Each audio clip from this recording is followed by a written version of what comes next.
Puedo oír la voz de Cristo que me llama hacia Él. Todo cuanto necesito lo encuentro solo en Él. Buen pastor, refugio eterno, mi todo en todo es Él. De la vida Él es la fuente, mi esperanza en Él pondré.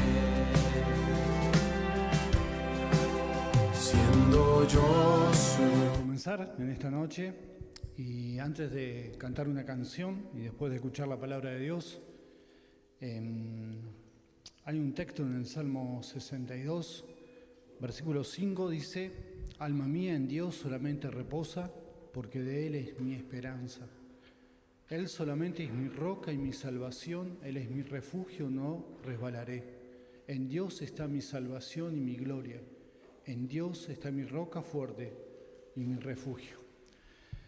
Oramos. Padre nuestro que estás en los cielos, muchas gracias en primer lugar por darnos la vida un día más. Gracias por poder reunirnos en libertad. Gracias por tener esperanza en ti, Señor, y porque podemos confiar en ti, porque tú eres fiel.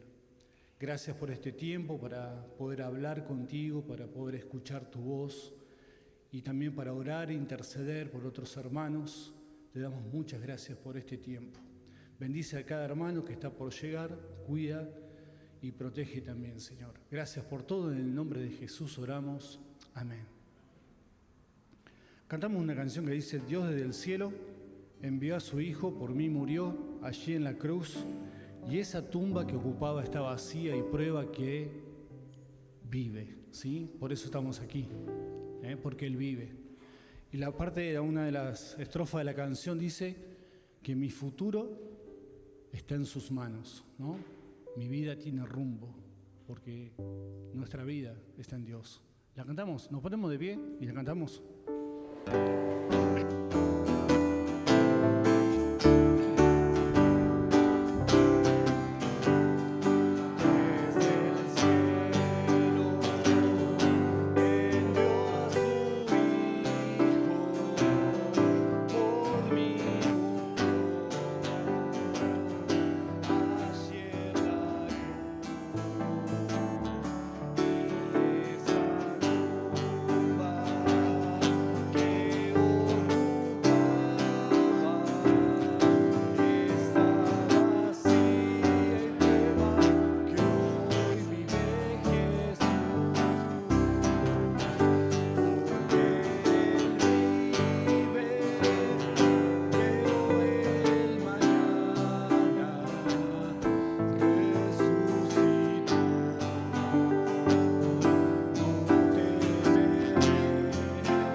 Tomamos asiento. Muy bien. Nelson.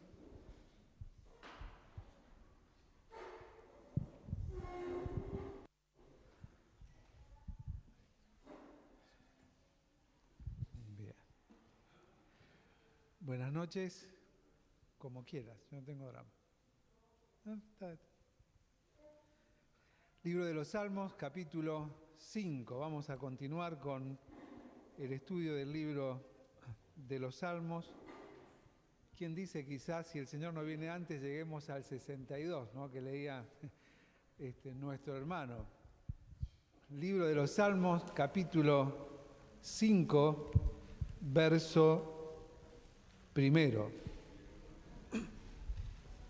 Dice así: escucha, oh Jehová, mis palabras, considera mi gemir, está atento a la voz de mi clamor, Rey mío y Dios mío, porque a ti oraré. Oh Jehová, de mañana oirás mi voz, de mañana me presentaré delante de ti y esperaré, porque tú no eres un Dios que se complace en la maldad. El malo no habitará junto a ti. Los insensatos no estarán delante de tus ojos. Aborreces a todos los que hacen iniquidad. Destruirás a los que hablan mentira. Al hombre sanguinario y engañador abominará Jehová. Mas yo, por la abundancia de tu misericordia, entraré en tu casa, adoraré hacia tu santo templo en tu temor. Guíame, Jehová, en tu justicia a causa de mis enemigos. Endereza delante de mí tu camino. Porque en la boca de ellos no hay sinceridad, sus entrañas son maldad, sepulcro abierto es su garganta, con su lengua hablan lisonjas. Castígalos, oh Dios, caigan por sus mismos consejos, por la multitud de sus transgresiones, échalos fuera, porque se rebelaron contra ti. Pero alégrense todos los que en ti confían, den voces de júbilo para siempre, porque tú los defiendes. En ti se regocijen los que aman tu nombre, porque tú, oh Jehová, bendecirás al justo, como con un escudo lo rodearás de tu favor. Y comienza el Salmo diciendo al músico principal sobre Neilot, Salmo de David. Si mencionamos rápidamente estas cositas que, como hemos mencionado anteriormente, son importantes, porque hablan precisamente de la importancia del orden dentro de la congregación, ¿sí? En este caso dentro de la alabanza, ¿sí? Habíamos visto en salmos anteriores que menciona la palabra nejinot, instrumentos de cuerdas, y aquí también neilot, es decir, no solamente debía de cantarse, o la sugerencia era con instrumentos de cuerda, sino también con instrumentos de vientos. Es interesante ver la importancia de la adaptación musical en función de la alabanza a Dios, ¿sí? Es interesante, aunque es para otro tema, a ver cómo Dios se ha encargado hasta esos detalles específicos para que nosotros los tengamos en cuenta. Y este salmo es un salmo que en su contexto histórico tiene el mismo inconveniente que desde el Salmo 3 hasta el Salmo 7. Se supone que fue un salmo escrito en el tiempo en el cual David huye de la presencia de su hijo. ¿Recuerdan? Se había sublevado, deseaba su muerte porque él mismo se había coronado como rey en Hebrón, ¿sí?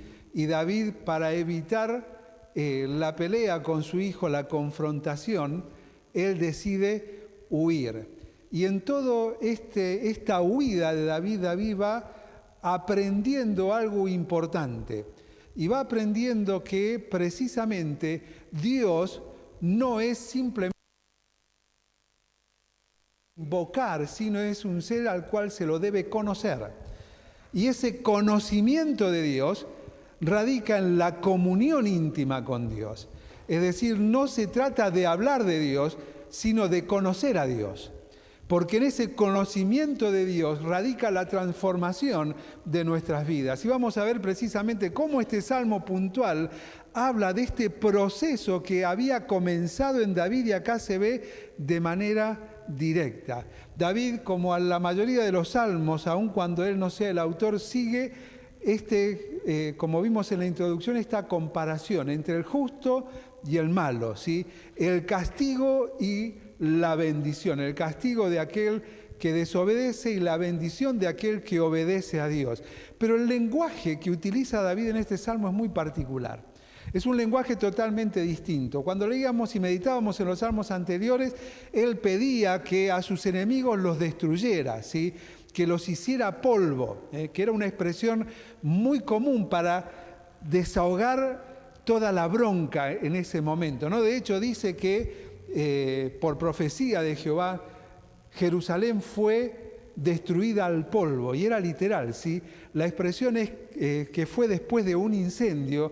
Fue tan grande el incendio que aún las piedras no podían volverse a usar, porque si se usaban, al colocar la piedra sobre piedra se partían.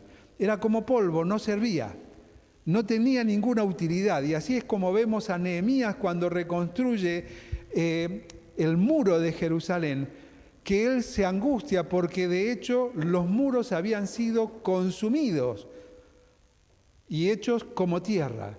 Y fue grande la labor para sacar los escombros y comenzar la construcción. No había nada que se pudiese reutilizar. Cuando nosotros hacemos una reforma en nuestra casa, lo primero que procuramos hacer, ¿qué es?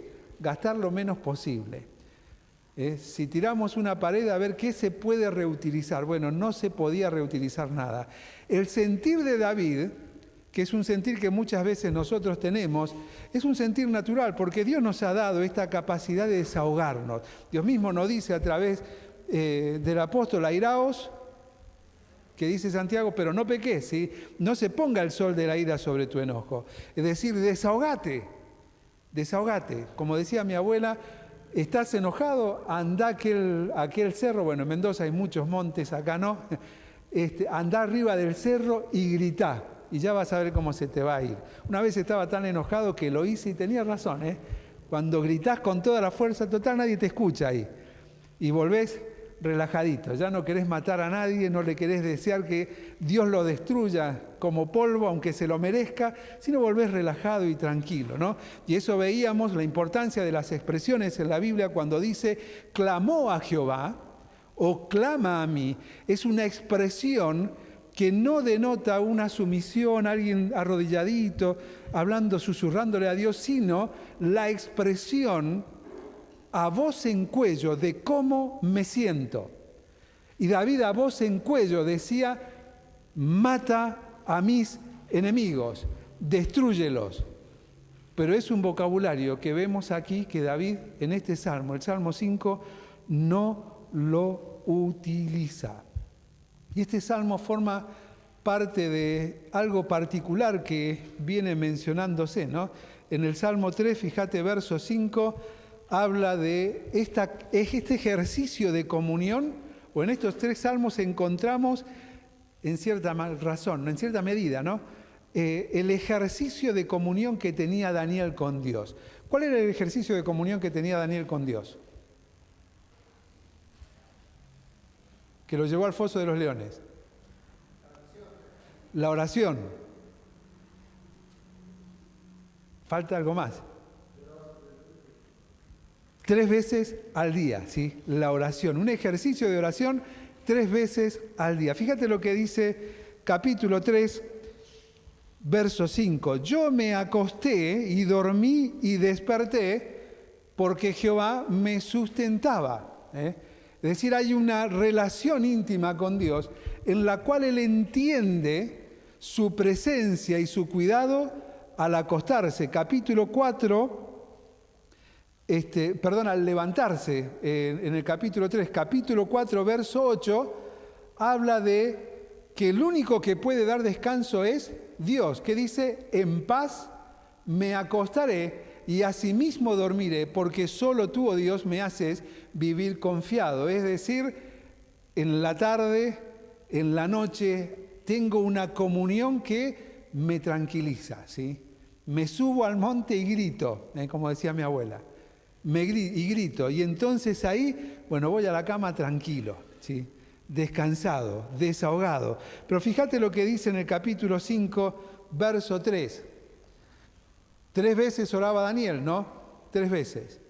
Vimos en la tarde, al acostarse, pero dice, oirás mi voz. ¿Qué dice? Verso 3, de mañana. Oh Jehová, de mañana oirás mi voz. Y es este el tema de los 3 primeros versículos, la confianza.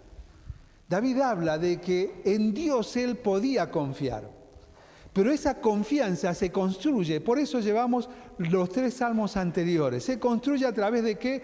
De una relación. La confianza se construye, no es algo que aparece, porque es Dios, entonces es Dios y listo. Pero cuanto más conozco a Dios, más crece mi confianza para con Él. Y en medio de las circunstancias puedo expresarme con Él de maneras distintas. David arrancó desahogándose en pleno. David seguía teniendo angustia porque los problemas no se habían ido. Y es más, cuando se despertaba, uno ¿qué espera cuando se despierta? ¿No? Espera que no solamente aparezca un nuevo día, sino que desaparezcan las deudas, entre otras cosas. Y las deudas siguen, por lo tanto el enojo vuelve a fluir, ¿no? Es todo un círculo vicioso en el que estamos y ¿cómo puedo salir? Sin embargo, al despertarse con Dios, su actitud frente a las circunstancias era otra. Confianza que se construye. Y es interesante cuando nos encontramos con Jeremías, porque Jeremías era un joven que inició su labor muy joven, de hecho no murió siendo muy viejo, ¿no? Pero vos fíjate lo que dice allí en Jeremías 16, 19, ¿no? Y él, estando en angustia, por de hecho, le llega a decir a Dios, quítame la vida, ya está, ya hice suficiente, por obedecerte ni siquiera los de mi casa me quieren, es más, procuran mi muerte. Sin embargo, en esa comunión con Dios, donde le dice todo lo que él siente, él dice, oh Señor, fuerza mía y fortaleza mía, mi refugio en el día de mi angustia. Creció en confianza. Creció en confianza. ¿Y de qué manera? Yendo a Dios. 1, 2, 3 veces. Pero si pueden ser más, más aún. La confianza es algo que se construye, ¿o no? Cuando alguien te falla, ¿volvés a creer en esa persona? Y vos decís, bueno, le vamos a dar otra oportunidad. No vamos a hablar del tema del perdón, que es interesante, pero que lo tomamos mal. No te olvides que vos no sos Dios, yo no soy Dios. Así que si yo te perdono una macana que me hiciste, garantía que no me voy a olvidar, porque yo no soy Dios. Garantía que voy a desconfiar. Y viceversa, de que vas a desconfiar de mí también. Y es entendible. ¿Por qué? ¿Por qué? Porque no sos Dios. Y no podemos perder a Dios, ¿o sí? Cuidado con las espiritualizaciones. El perdón para nosotros es un proceso a trabajar. Es un proceso en el que comienza una reedificación ¿de qué? De la confianza. Pero vos fijate en lo maravilloso que es el Dios de la Biblia, que Él da todo confiando que vos y yo vamos a dar todo por Él. Nos muestra el camino del amor, como decía Juan en la primera carta, en esto conocemos el amor. ¿En qué? En que Él nos amó primero, ¿sí? Él nos amó primero. Ese amor que es entrega, porque como decía Pablo a los hermanos en Galacia, Él me amó y se entregó. Amor es entrega. Y estaba hablando ¿de qué? De la cruz. Entrega absoluta, entrega integral. Pero Él no lo hizo esperando la contraparte. Es decir, bueno, vamos a construir esta confianza. No, Él demostró nuevamente lo confiable que Él es. Él es confiable. Por eso dice, si vuestros padres Recuerdan cuando Jesús hablaba con los discípulos, dice, ¿quién de ustedes si un hijo le pide pan le va a dar una piedra? Dice, si los padres de ustedes tienen compasión con ustedes, ustedes como padre con sus hijos, ¿cuánto más el Padre de los cielos? ¿Cuánto más? ¿Cuánto más? La confianza se construye desde mí, no desde Él, porque Él es confiable. De hecho, sus promesas, lo dice claramente el apóstol Pablo allí en 1 Corintios, capítulo 1, verso 21, si la memoria no me falla, primero o segundo, ahí tengo la duda ahora, ¿no? Dice, todas las promesas de Dios son en Él sí y en Él amén. Se cumplen y son por medio de nosotros, pero yo no soy el fin. El fin no es satisfacer mi necesidad. El fin es recuperar el propósito. Dice, por medio de nosotros y para la gloria de Dios. El fin no soy yo, el fin es Él. Y cuando crezco en confianza, en dependencia de Él, en entender su provisión plena, constante y cotidiana para con mi vida, mi relación con Él fluye de una manera distinta. Mis reacciones fluyen de una manera distinta. Y la mejor manera de crecer en confianza es invocar expresando lo que sentimos. En estos 3 primeros versículos, 6 veces, David utiliza la palabra mí. Mi angustia, mi aflicción, mi dolor. Esto es mío, no es tuyo. Así me siento yo. No está cuestionando a Dios que lo que le está sucediendo es culpa de Él, sino que es mío. Escucha, oh Jehová, mis palabras. Arranca reconociendo su duda, ¿no? Su falta de fe que tenemos todos muchas veces, ¿no? Y nos cuesta reconocer. ¿Hace falta que le diga a Dios que me escuche? No, pero le está abriendo su corazón. Está expresando cómo se siente. Escucha mis palabras, considera mi gemir. Está atento a la voz de mi clamor. ¿Recuerdan cuando hablábamos de clamor? Es expresar en voz alta.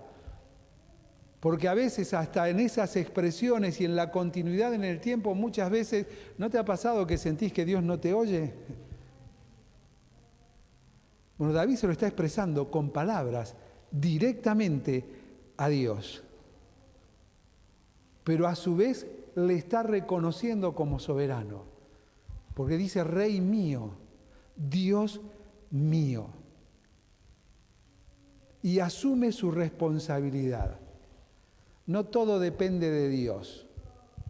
Dios no obra como un inquisidor, como Él quiere y punto. Y ahí viene de los últimos 2 mí, dice, oirás mi voz. Asume su responsabilidad. ¿Cuánto me falta de aprender de esto? Asumir mi responsabilidad, hacerme cargo de mi vida, de esta relación íntima con Dios.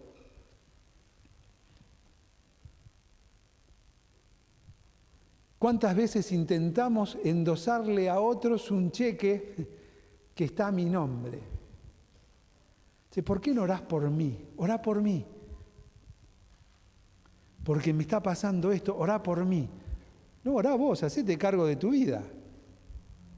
Porque si cada hermano se hace cargo de su propia vida, va a terminar orando en ese ejercicio de este crecimiento de la comunión con Dios, de la confianza en Dios, cumpliendo lo que Dios dice en su palabra. Vamos a orar los unos por los otros, sin necesidad de que nadie me lo pida. Porque hay necesidad de comunión, de vivir en paz los unos con los otros, de incentivarnos los unos a los otros, al amor y a las buenas obras.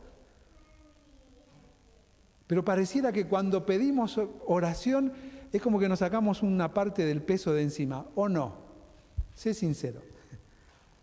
Sin embargo, vos y yo nos tenemos que hacer cargo, es una comunión personal, expresar cómo nos sentimos.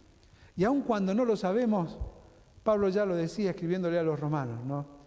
¿Y qué hemos de pedir como conviene? No tengo idea. pero puedo descansar en que el Espíritu clama. Eso no me pide a mí o no me habilita a no orar. No, todo lo contrario. Me habilita a mí a expresarme de manera personal con Él cómo me siento, con lo que Él en su soberanía ha diseñado para mi vida. Y cuando crezco en esa confianza, invocando con una expresión sincera de cómo me siento, voy a aprender la importancia de esperar. ¿Cómo termina? Dice, oirás mi voz de mañana. De mañana me presentaré delante de ti. Entonces, bueno, cuando arrancamos de mañana abriendo el corazón de esta manera, esperamos que en el transcurso del día sucedan cosas, ¿no? Aparezcan soluciones. Pero ¿qué dice David? ¿No le recuerda? Mirá que ayer a la tarde me encontré con vos, a la noche antes de acostarme me encontré con vos, ahora al despertar me encuentro con vos, sino que le está diciendo, en este ejercicio aprendí algo importante, esperaré, esperaré, de mañana oirás mi voz y esperaré. No en vano el sabio Salomón, quizás entendiendo alguno de los escritos de su padre, escribe allí en el libro de Eclesiastés, en el capítulo 3, todo tiene su tiempo. Y todo lo que se quiere debajo del sol tiene su hora. Todo tiene su hora. Todo tiene su tiempo. Aprendí a esperar en los tiempos de Dios. Porque lo que sucede en los tiempos de Dios es maravilloso. Lo que sucede en mis tiempos siempre, siempre me va a causar dolor. No fuerces a Dios. Por eso no me gusta hablar, ni escuchar, ni expresar, cuando dice, orá para que Dios abra puertas. No. ¿Sabe por qué no me gustan? Porque yo tengo, o soy muy visual, o muy semántico, como me han dicho algunos. Porque si vos me pedís que llore por una puerta, por algo que yo anhelo y deseo, hay algo que naturalmente yo sé que voy a buscar para poder avanzar. Y es una ventana. Y si la ventana está abierta, ¿qué haces? ¿Qué haces? Te metes por la ventana. Pero no estaba sonando por la puerta. Capaz que la puerta no se abrió nunca. Pero como la ventana estaba abierta, hay que aprovechar la oportunidad, porque si Dios abrió la ventana, ahí aparece Dios no abriendo ventana. ¿No oraba por la puerta? ¿Qué dice Dios a través del profeta Isaías? He aquí yo abro puertas, no, caminos en el desierto. Yo abro caminos, no puertas. Si te encontrás con una puerta y está cerrada, ¿será que no tengo que pasar? ¿Será que no tengo que pasar? Punto y aparte. Seguí. Seguí. Avanzá. Esperar en Dios no implica quedarte estancado en un estadio de crecimiento en tu vida. Porque si lo haces, estás buscando tu propia voluntad y no la voluntad de Dios. No estás ejercitando esta comunión íntima con Él ni estás creciendo en confianza. Todo lo contrario, estás esperando que Dios obre como es tu propio deseo. Por eso es importante aprender a esperar, aprender a saber que Dios está en control de los tiempos. Acompáñame, no quiero equivocarme, Filipenses, capítulo 4, verso 6.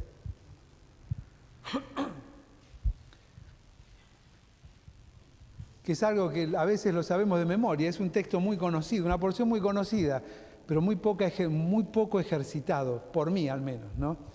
Y decía el apóstol Pablo a los hermanos en Filipos, y es interesante porque se lo escribe desde la cárcel, ¿no? Y yo me imagino que nadie que esté preso quiere seguir así. En la pandemia todos se quejaban porque no podían salir, ¿no? Pero ¿qué desde la cárcel escribía el apóstol Pablo a los hermanos en Filipos? Por nada te preocupes. Por nada estés preocupado. ¿Qué es la preocupación? El ocuparnos antes de que las cosas sucedan. Por nada estéis afanosos, sino que sean conocidas, es decir, para que sean conocidas tengo que mostrarlas, ¿no? Tengo que contarlas. Sean conocidas vuestras peticiones delante de Dios en toda oración y ruego con acción de gracias. ¿Estás ansioso, estás nervioso por lo que querés esperar, por la puerta que no se abre y que estás ahí esperando? Bueno, salí de ahí, como le dijeron a Maravilla, ¿no? Salí de ahí, Maravilla, porque ahí te estás noqueando sola. Porque Dios es un Dios que nos invita a avanzar, no a detenernos. Nos invita a avanzar. Y en el avanzar, aun cuando lo que dejamos pareciera ser la solución a nuestros deseos, va a suceder algo en este crecimiento de la comunión con Dios que lo dice el verso 7. La paz de Dios va a gobernar.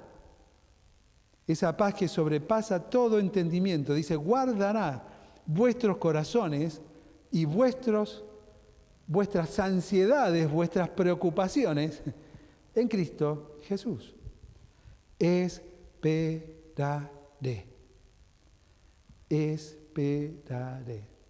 ¿Sabe? La mayoría de los errores que suelo cometer es por no esperar.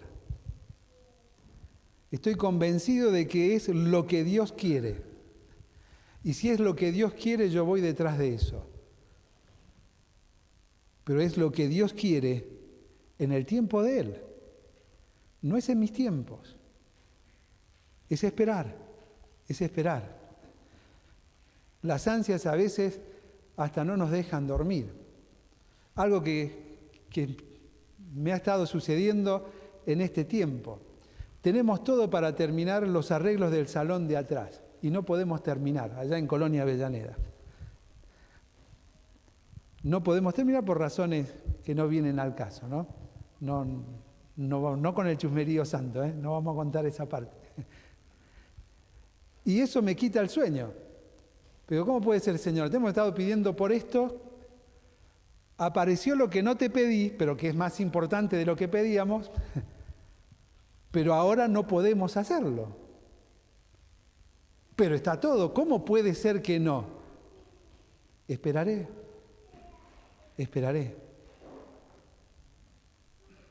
Decía el salmista en el Salmo 126, por demás es que comáis pan de dolores y vayáis tarde a reposar, que te esforcéis en hacer y alcanzar todo lo que vos creés que tiene que suceder y tenés que hacer.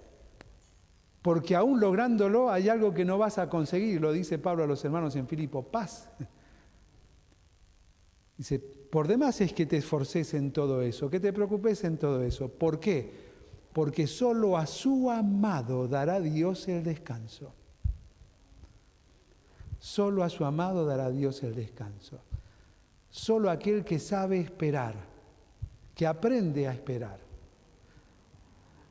Y es un proceso, es un ejercicio de confianza, de crecer en Él, sabiendo que Él va a obrar en sus tiempos. Verso 4 al 6 no habla de esa confianza en la cual debemos crecer, sino de entender un aspecto muy puntual. Y es una palabrita que utiliza allí, ¿sí? Y es complacer, porque Dios no es un Dios que se complace en la maldad. ¿Y qué es complacer? Complacer es satisfacer un deseo, un anhelo, ¿sí? Algo que cuando lo obtengo me da satisfacción. Un día de mucho calor, más de uno desea un helado y cuando lo tiene adelante y lo puede comer, está complacido, lo disfruta, ¿o no? Lo disfruta. Bueno, complacer es eso.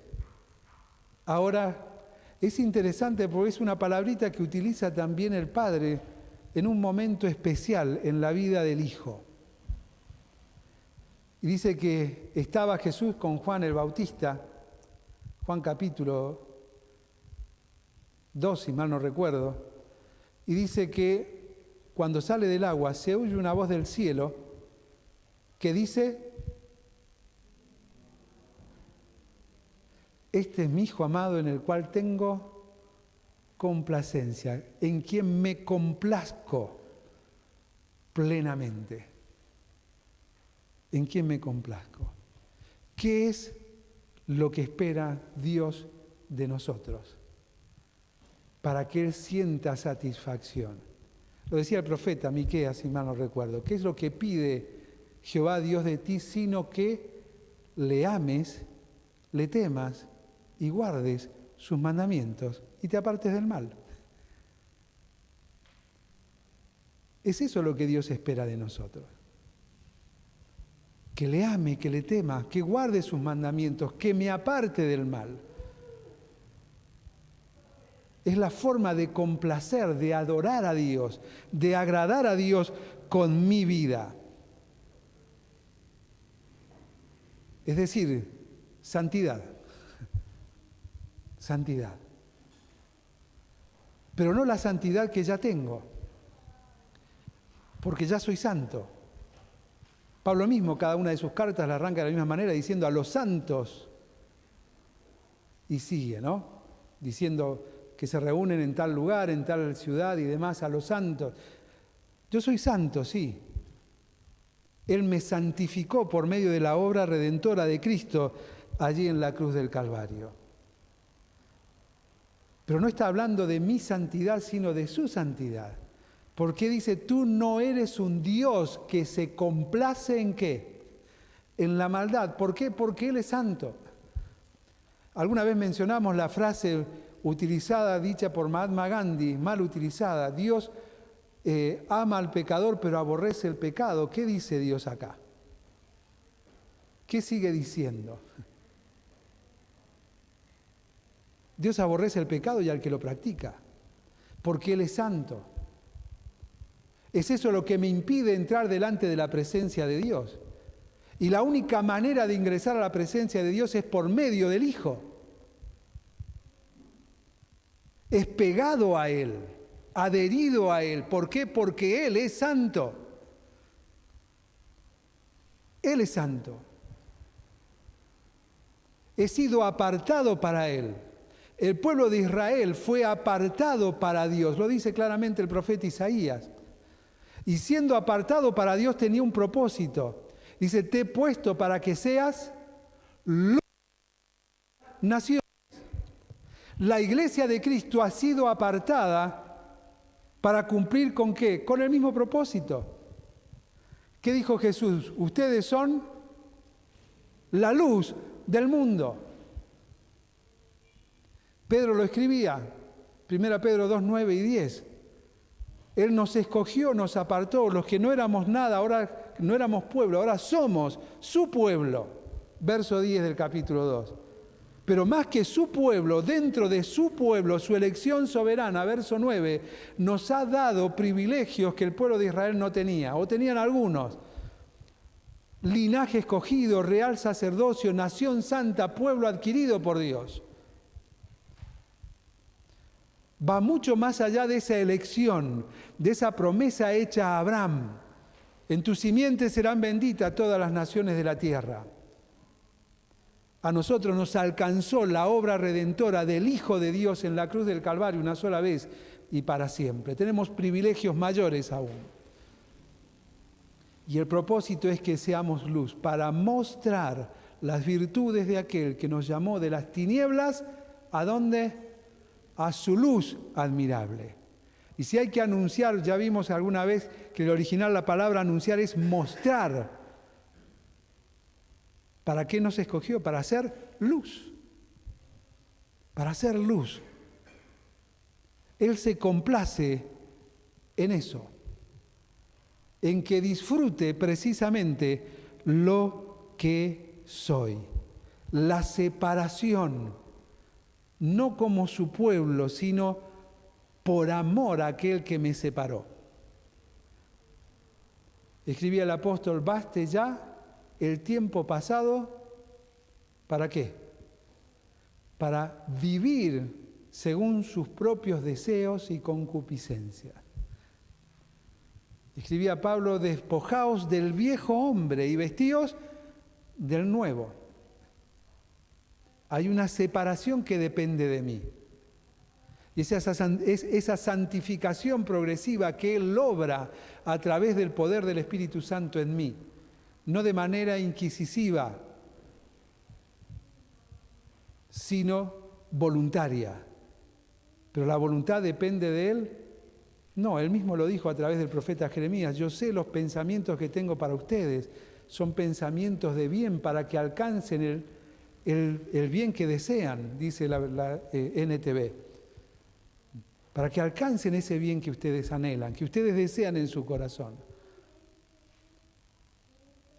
La disposición y la voluntad debe fluir de mí para crecer en confianza y de esa manera, cerca de Él, lejos del mundo, en las prácticas cotidianas, complacer al Padre. Que mi vida adore, gratifique y dé la gloria a Él. Que aquel amor que ha sido derramado sobre nosotros sea derramado también y los demás vean que fluye de nosotros y de esa manera puedan llegar al conocimiento de la verdad. Verso 7 y 8. Ya no habla de la confianza, no habla de la confianza en Dios, del complacer a Dios a través de una santidad buscada, progresiva, dejando que Él obre en mí con una disposición natural en mí, sino que habla de algo muy importante: convicciones. Fíjate lo que dice el verso 7. Mas yo, por la abundancia de tu misericordia, entraré en tu casa, adoraré tu santo templo en tu temor. Guíame, Jehová, en tu justicia, a causa de mis enemigos, endereza delante de mí tu camino. Hay varios tú, pero en realidad hay 6, si mal no conté, pero hay 3 que son importantes, porque hay 3 que hablan de los atributos de Dios, pero los otros 3 hablan de una decisión o de un anhelo, de un deseo personal. El primer tú que habla del atributo de Dios dice: tu misericordia, por la abundancia de tu misericordia. El segundo, verso 8, guíame en tu justicia. Atributo inmanente, natural de Dios. Dios es misericordioso, Dios es justo, pero también, no solamente en su misericordia soberana, Él nos permite entrar como lo solicita el salmista, sino que en su santidad absoluta, porque Él es justicia, ejecuta en santidad su justo juicio. Lo dice claramente el apóstol Pablo escribiendo a los hermanos en Tesalónica: es justo delante de Dios dar justa retribución. Él es un Dios justo. Y para ser justo, su justicia se basa precisamente en su condición de santidad. Él no es parcial, Él es justo, pero también es un Dios que marca una senda. Dice: endereza delante de mí tu camino. A ver, si yo leo esto, digo en primera instancia: endereza delante de mí tu camino, es decir, que delante de mí su camino está desviado. No. Absolutamente no. Hay que entender la idea y entender también la intencionalidad de la traducción para que nosotros podamos entender. Es: ayúdame a enfocarme en tu camino. Para hacerlo más gráfico y entendible en estos tiempos, es cuando pones una dirección en el GPS y viste que te marca en celeste la más rápida, pero también te marca otra alternativa más clarita. Y es eso más o menos la vida cristiana, lo que sucede en la vida del creyente, del Hijo de Dios. La Biblia es el GPS que nos marca cómo peregrinar por este mundo para llegar a destino. Pero como nosotros siempre andamos apurados, como veíamos recién, nos cuesta esperar y nos gusta hacer las cosas como a nosotros nos parece, y comenzamos, bueno, a ver, si yo voy por este lado termino acá, ¿no? Entonces me vuelvo a enganchar allá, entonces por este lado voy más rápido.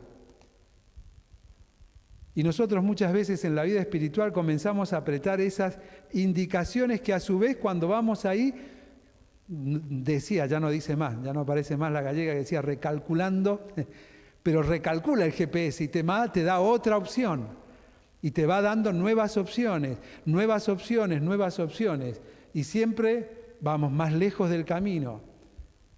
Si tuviera que traducirlo al lenguaje actual es ayúdame a ir por la línea celeste del GPS.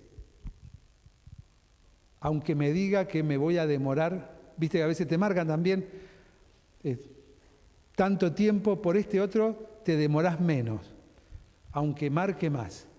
¿Por qué? Porque en el GPS de Dios dice bien claro, Hebreos capítulo 12, corramos con paciencia la carrera que tenemos por delante. Sé que según mis cuentas, mis números, puedo conseguir todo rápido. Pero si Dios dice, anda por acá, que es más lento, pero por acá tenés que ir, ¿por dónde tengo que ir? Enfócame en tu camino. Él es el que encamina. Es Él, no soy yo. No estoy capacitado para tomar atajos. Los atajos los ofrece el enemigo para alejarme ¿de dónde? Del camino. Del camino. Y debo procurar que Él sea el que me guíe. La convicción es resultado del ejercicio y es todo ni siquiera son escalones, ¿sí? Son todos puntos que no es un ciclo ni algo que te eleva más allá, sino que siempre vuelve al principio, al punto anterior y demás, porque es toda una cuestión que funciona a la vez. Cuando colocamos una rueda, una bicicleta, una moto, en un auto, no va la llanta por un lado, la cubierta por otro, no, va todo junto. Para que funcione va todo junto a la vez. Bueno, en nuestras vidas la comunión con Dios es esto, crecer en confianza, complaciendo a Dios, me ayuda a afirmar que mis convicciones, y esas convicciones me llevan nuevamente al punto 1, es la entrada. Dice, porque tú no eres un Dios, verso 7, mas yo, por la abundancia de tu misericordia, entraré ¿dónde? En tu casa. Entraré en tu casa. Dice el escritor en la carta a los Hebreos, porque tenemos entrada delante de la presencia del Padre por el camino nuevo y vivo abierto por la sangre de Cristo. Capítulo 4, capítulo 10, acerquémonos pues confiadamente delante del trono de la gracia. Hay que entrar, ese ejercicio que aumenta mi confianza, que me transforma, porque nadie que entra en la presencia de Dios sale de la misma manera. Y en esa transformación voy complaciendo a Dios, porque Él me va transformando a mí. Y le voy conociendo un poco más y eso afianza mis convicciones. Esas convicciones que es el ejercicio del disfrute de la abundante misericordia de Dios. Jeremías, citábamos, se quería morir. Y la importancia de decirle a Dios cómo uno se siente, toma la pluma y escribe un libro que lo separaron, hasta los judíos lo separaron. Esto no puede ir junto con la profecía. ¿Por qué? Porque es el libro de la queja de Jeremías, el libro de Lamentaciones. ¿Y qué decía Jeremías? Por la multitud, capítulo 3, de tus misericordias no hemos sido consumidos. Pero yo entro y me doy cuenta que la misericordia de Dios es nueva cada mañana. Nueva cada mañana. Vimos los salmos, la oración al comenzar la tarde, antes de acostarse, al comenzar el día, me permite conocerle, crecer en confianza.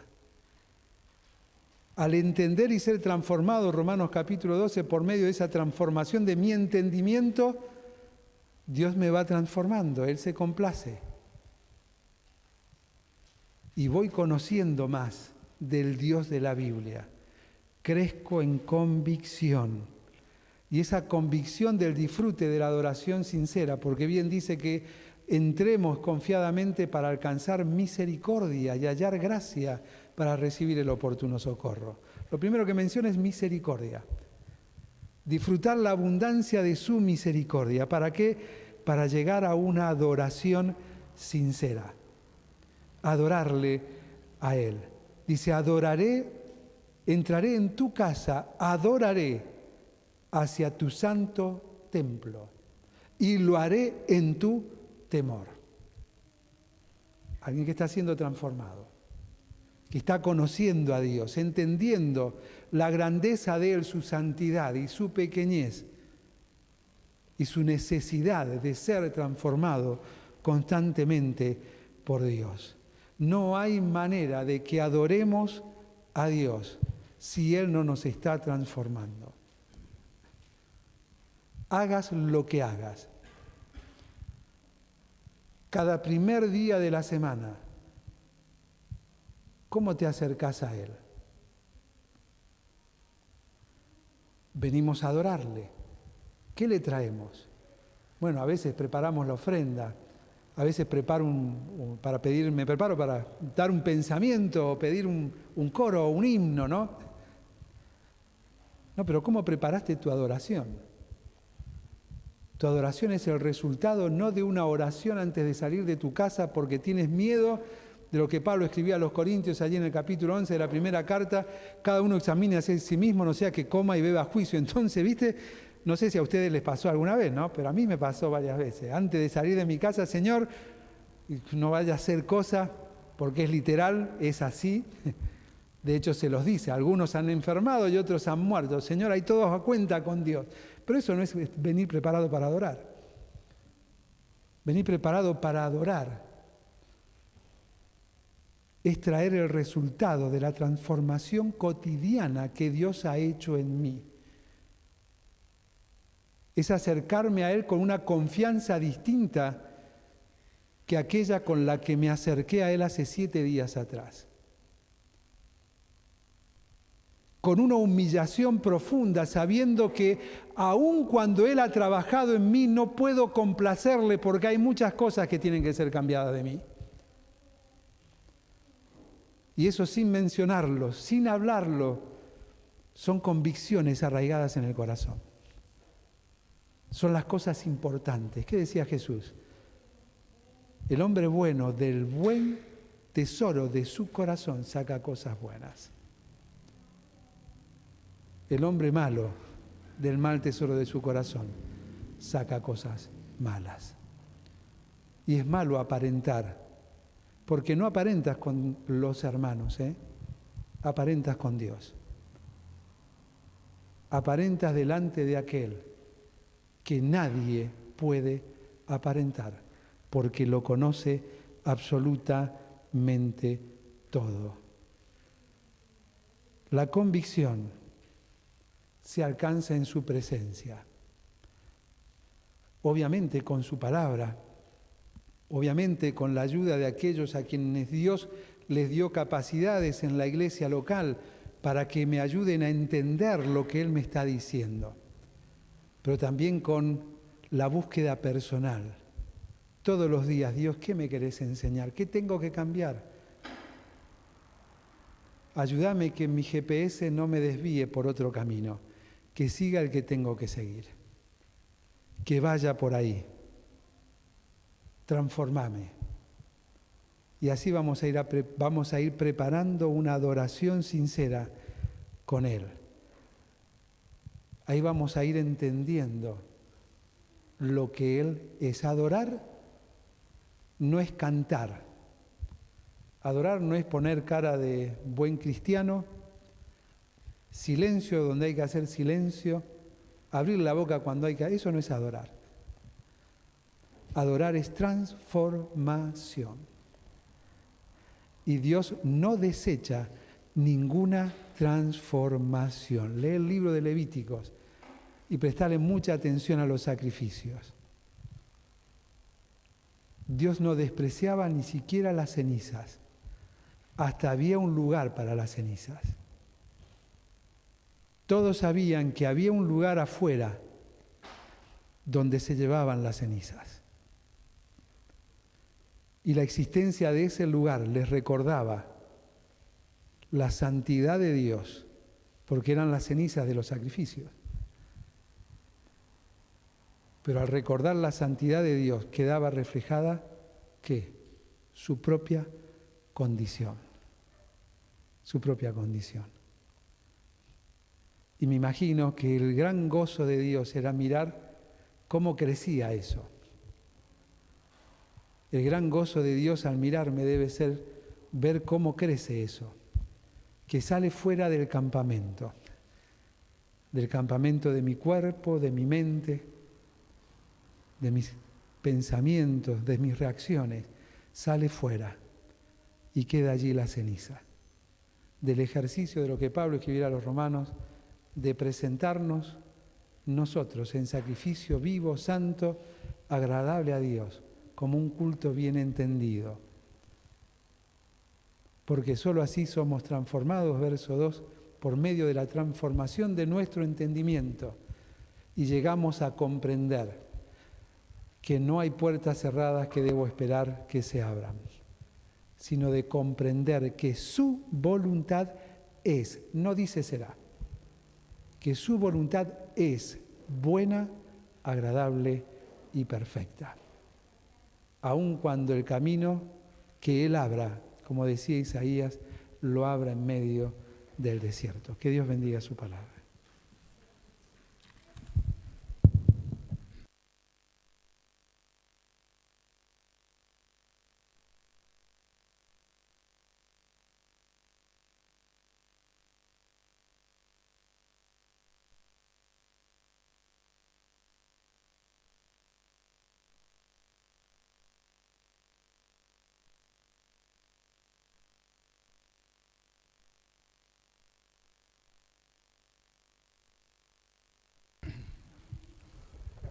Muy bien, gracias Nelson. Bueno, ahora vamos a la segunda parte de esta reunión y vamos a estar poniendo algunos motivos de oración. Recordemos, los motivos que tenemos en el grupo de la iglesia, cada cual de ellos, oremos por cada uno. Demos gracias también a Dios, muy importante, ¿no? A veces no es solamente pedir, sino agradezcamos también a Dios por la vida de cada uno de nosotros y también por la iglesia, por tener un lugar, por poder tener las puertas abiertas, por poder venir a la reunión, ¿sí? Y también demos gracias por Carlitos y el Benja, ¿sí? ¿Está todo bien? ¿Deja dormir? Otra cosa, aparte de agradecerle a todos por estar orando, aparte de agradecer a todos que estuvieron orando y acordarse de nuestra familia, también recordarle que sigan orando por Fausto, este nenito que sigue internado en Santa Fe. Le tuvieron que hacer la traqueotomía, la cuarta operación, después de un mes de nacido. Él ahora, está un poco mejor, está estable. Hoy le desconectaron el respirador, pudo empezar a responder mejor, pero la situación no es nada simple.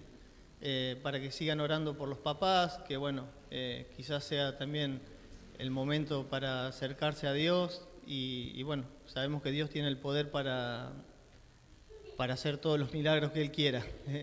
Así que, les pido que sigan orando por ello. Muy bien, sigamos orando entonces. Oremos también por cada enfermo, recordemos, por ahí tenemos personas mayores, también oremos por cada uno de ellos, para que el Señor también los fortalezca, la familia también de cada uno. ¿Alguno tiene algún motivo en especial que quiera agregar?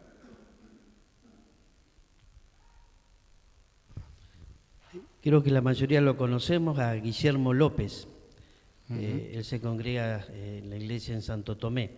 Tiene un tumor maligno y va a ser operado, si Dios quiere, el 29 de este mes. Es complicada la operación, así que oremos por él. Bien. Muy bien. Oremos también por Daniel Hurtado. Sí, recordemos también a Daniel le están aplicando entre jueves y viernes, ¿sí? Una nueva dosis de su tratamiento para el cáncer. Así que, bueno, oremos. Él dice que está bien, está rengo todavía, una de las secuencias que tiene también. Así que, bueno, pero estemos orando por él, por su familia, por su ministerio, ¿sí? Hoy me compartió un mensaje Jorge Díaz, así que bueno, estemos orando por él también, por la obra allí en La Quiaca. Están por hacer una nueva campaña para hacer una nueva iglesia dentro de La Quiaca.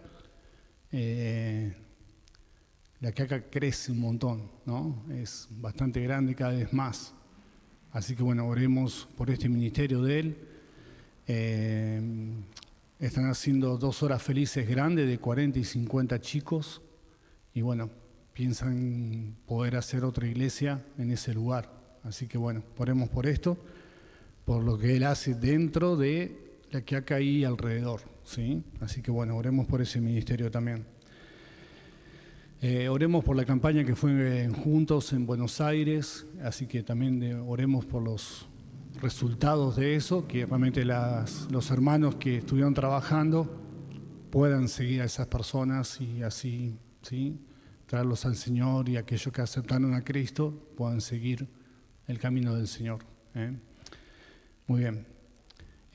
Hay otra cosa que no sé si hay algunos de los hermanos que hemos estado. ¿Podemos apagar estas luces acá arriba? El de la voz de los mártires, no sé si estuvieron algunos, quizás pudieron entrar, no porque está Nelson, que es uno de los representantes, pero en la página de la voz de los mártires, que por ahí eran 4 lunes que se estaba haciendo. Lo interesante es que hay muchas organizaciones de misioneros y todo, ¿no? Lo interesante de la página, que tiene un mapa interactivo, ¿sí? Si ustedes levantan la página, ahí está el mapa. En ese mapa que está ahí, ustedes le hacen un clip a cada país. Van a descubrir países que ni el nombre conocíamos, ¿sí? Y le abre una ventanita y le dice si es hostil al cristianismo, a la palabra de Dios, si hay persecución, y le dan varios datos de esto. Es interesante. Y realmente que si tienen unos minutos, entren, ¿sí?, la voz de los mártires, y ahí van a tener una guía, como dice ahí, una guía global de oración. Y después hay testimonios de misioneros, de personas, así que bueno, le invitamos a que puedan entrar, interiorizarse en eso y orar. Como dicen ellos también, orar por la familia de Dios, ¿no? Porque eso somos, la familia de Dios. Así que bueno, le invitamos también a que puedan entrar y orar por cada misionero, por cada lugar, que a veces decimos la gente lo que pasa por el amor y por predicar la palabra de Dios. Muy bien. ¿Algún otro motivo de oración? En base a eso, si siguen a Conexión Iglesia Bíblica de Colonia Avellaneda, todos los días van a ver. Si nos siguen en Instagram, Conexión Colonia Avellaneda, todos los días en la historia y también en la exposición de la cuenta de Instagram sale el motivo diario por el país y la razón por la cual orar. Hay un calendario de oración y todos los días nosotros ponemos el país y la razón. De hecho, hoy, perdón, eso por usar dos lentes, ¿viste? Hoy toca Kenia, y la razón es oremos por las viudas cristianas y los huérfanos que están recuperándose de los ataques islamistas. Bueno, ese es el motivo mundial de la iglesia perseguida de hoy. Todos los días nosotros lo publicamos. Perfecto. Sí, Cami. En la mesita están los que estuvieron haciendo estos lunes, lo de la voz de los mártires lo vieron, pero si no hay un papel con 10 maneras de orar para nuestra familia cristiana perseguida. Hay 10 puntitos de cómo orar para ellos y bueno, es como me comprometo a orar, pueden llevárselos, están ahí impresos. Perfecto. Muy bien. Muy bien. Entonces nos separamos, ¿sí? Para orar de 2 o 3. Muy bien. Que Dios les bendiga.